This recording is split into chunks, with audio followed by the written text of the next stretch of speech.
Embora muitos já saibam da White Mountain, em Wyoming, com suas marcas de mãos antigas e desconcertantes que pareciam ter derretido na própria rocha branca, uma anomalia totalmente desconcertante que ainda escapa à explicação até hoje, juntamente com muitas outras superestruturas antigas estranhas, mas claramente feitas artificialmente, que podem ser encontradas escondidas nas proximidades, como a da rocha caindo, sobre as quais falei em vídeos anteriores.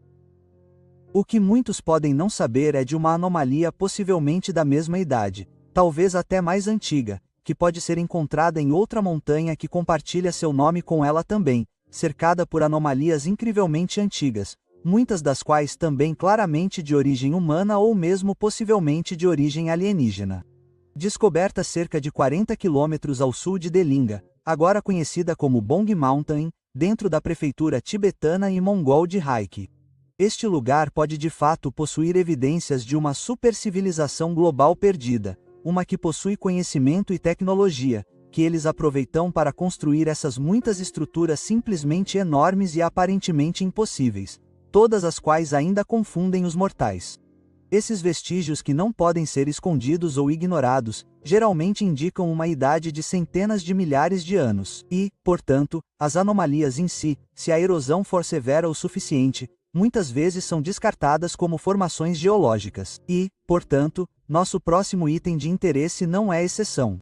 Conhecido como os tubos Bigong. Sua localização completamente intrigante e sua singularidade em particular no que diz respeito aos resultados normais para os processos geológicos aparentemente responsáveis de fato fizeram com que inúmeros indivíduos com capacidade de pensamento crítico percebessem que algo simplesmente não bate quando se trata da explicação oficialmente divulgada para sua existência. Os tubos Bong só podem ser encontrados em 3 locais específicos, nunca tendo aparecido em nenhum outro lugar do planeta, como se tivessem sido colocados aqui há muito tempo com um propósito específico em mente. Encontrados em apenas 3 cavernas no sopé da Montanha Branca, com as próprias cavernas mostrando evidências de terem sido feitas pelo homem há um tempo considerável. Talvez esses canos já tenham sido usados na coleta de uma fonte de energia desconhecida ou ainda a ser identificada, encontrada somente na Montanha Branca.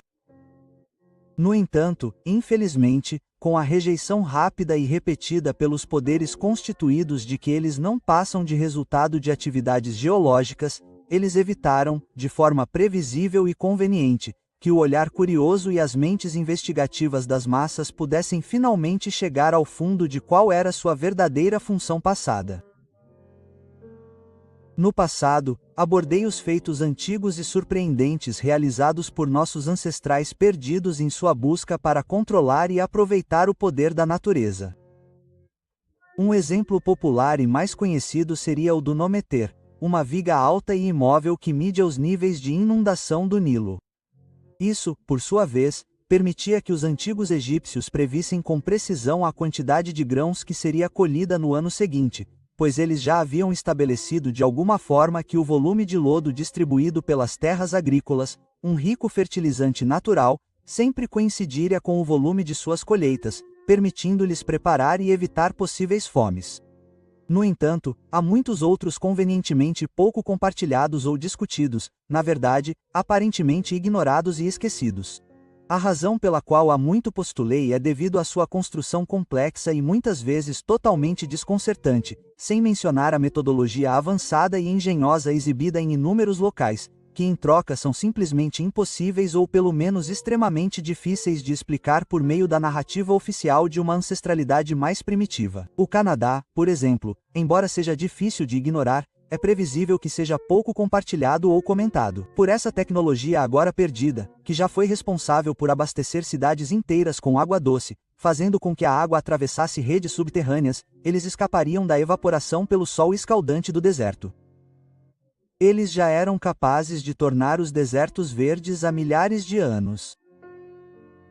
Ou um dos muitos artefatos inexplicáveis semelhantes ao assunto desta noite, um encontrado entre as ruínas de Pompeia, um local que também afirmo há muito tempo ter, na realidade, uma fundação antediluviana que, assim como a das grandes pirâmides, foi posteriormente reivindicada como obra de outro. Pois, embora muitas vezes eu receba hostilidade por essa afirmação, os fatos permanecem. Não só as estradas são claramente de uma era extraordinária, com esses sulcos profundos lentamente desgastados ao longo de muitos milênios, mas também tem uma natureza poligonal, indiscutivelmente uma assinatura de uma civilização pré-diluviana. No entanto, o mais intrigante de tudo e, como mencionado, conectado à natureza avançada dos canos de Byong, é o fato de que os inúmeros canos para os bebedouros e banhos comunitários em Pompeia, todos inexplicavelmente, foram fundidos em estanho, não em chumbo. Portanto, quem construiu este lugar, que muito possivelmente é a civilização responsável pelos canos antigos, já estava muito ciente do envenenamento por chumbo e de como manipular os recursos da natureza a seu bel prazer.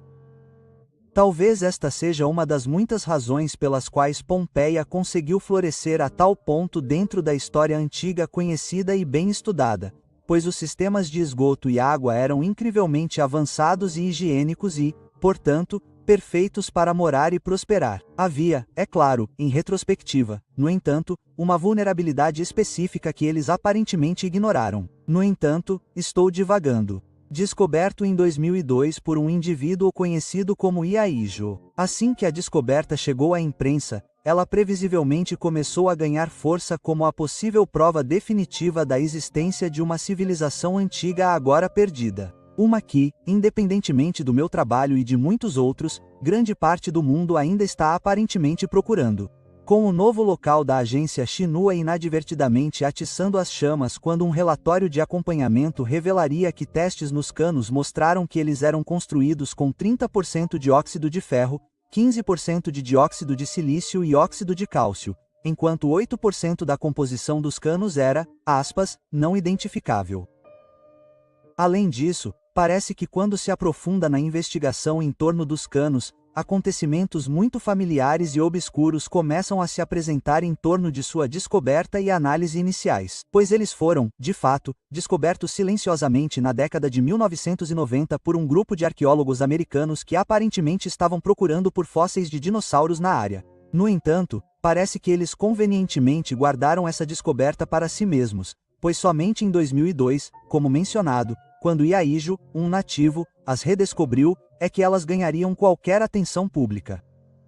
Em 1998, tentou-se divulgar um relatório para chamar a atenção para a existência delas. Ele envolvia a recente exposição de uma pirâmide misteriosa na província chinesa de Qinghai, perto do Monte Baong, na qual alegava que 3 cavernas cheias de canos que pareciam levar a um lago de água salgada próximo haviam sido registradas. Além disso, o relatório revelaria que também existem canos sobreviventes que se espalham pelo leito do lago e sua costa, com canos variando em tamanho, desde menores que um palito de dente até vários metros de diâmetro. Com uma data surpreendente revelada por esses examinadores iniciais, que na época, claramente alheios à controvérsia que tais resultados gerariam, publicaram resultados de testes de datação na faixa de cerca de 150 mil anos. Isso foi de acordo com um relatório da Shinane que, desde então, previsivelmente, foi excluído e apagado da internet. O que são os canos de Byong? Quem os fez? Eles realmente têm 150 mil anos? O que são os 8% de material desconhecido? Isso poderia, como alguns levantaram a hipótese, sugerir uma possível origem extraterrestre?